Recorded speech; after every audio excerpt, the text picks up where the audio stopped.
Nama saya Agnes Dunusa Pertiwi dari 11 IPA 1 dan saya akan melakukan percobaan faktor laju reaksi. Yang pertama ada luas permukaan. Di sini ada dua buah gula merah, yang satu berbentuk butiran dan yang satu lagi berbentuk bongkahan. Lalu yang pertama kita masukkan dulu gula merah yang berbentuk bongkahan, lalu kita aduk dengan sendok sampai gula merah tersebut larut dengan air. Lalu kita hitung waktunya dengan stopwatch.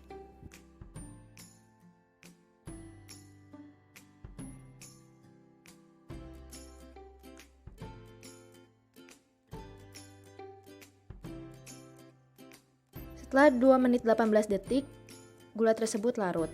Lalu yang kedua, kita masukkan gula merah yang berbentuk butiran. Lalu kita aduk sampai gula tersebut larut dengan air. Setelah 44 detik, gula merah tersebut larut dengan air. Dari percobaan tadi, terbukti bahwa gula merah yang ukurannya lebih kecil, larut lebih cepat.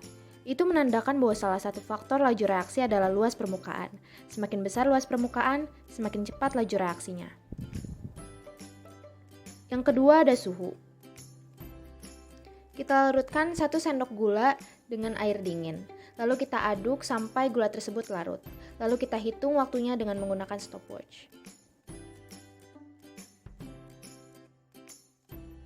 Setelah 1 menit 4 detik, gula tersebut larut. Kita masukkan 1 sendok gula dengan air panas, lalu kita aduk sampai gula tersebut larut dengan air. Lalu kita hitung waktunya. Setelah 38 detik, gula tersebut larut. Dari percobaan tadi, suhu yang lebih tinggi membuat gula lebih cepat larut. Hal ini membuktikan bahwa salah satu faktor laju reaksi adalah suhu. Semakin tinggi suhunya, maka energi kinetik juga semakin besar dan tumbukan semakin sering terjadi sehingga laju reaksi menjadi lebih cepat.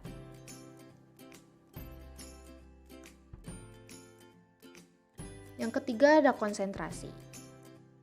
Kita masukkan setengah sendok gula pasir ke dalam air, lalu kita aduk hingga gula tersebut larut dengan air.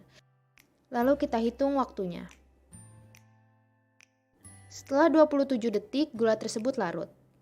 Yang kedua, kita masukkan 1 sendok gula ke dalam larutan air, lalu kita aduk dengan sendok.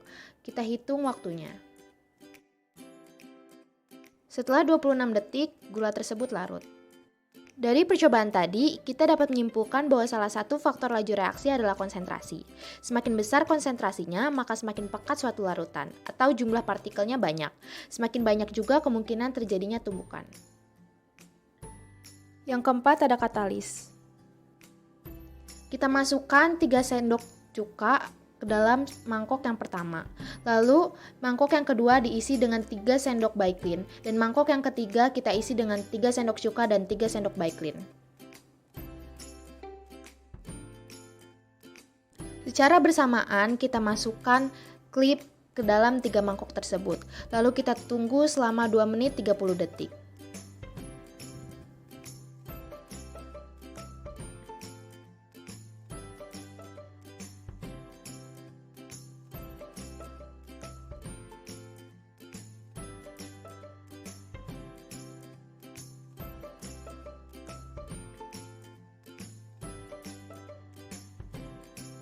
Setelah 2 menit 30 detik, klip yang berada di larutan baiklin dan larutan campuran bereaksi.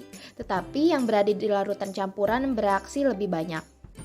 Itu karena cuka berfungsi sebagai katalis yang mempercepat laju reaksi. Dari percobaan tadi, kita dapat mengetahui bahwa katalis dapat meningkatkan laju reaksi, tetapi tidak mengalami perubahan yang kekal dalam reaksi tersebut. Sekian dari saya dan terima kasih.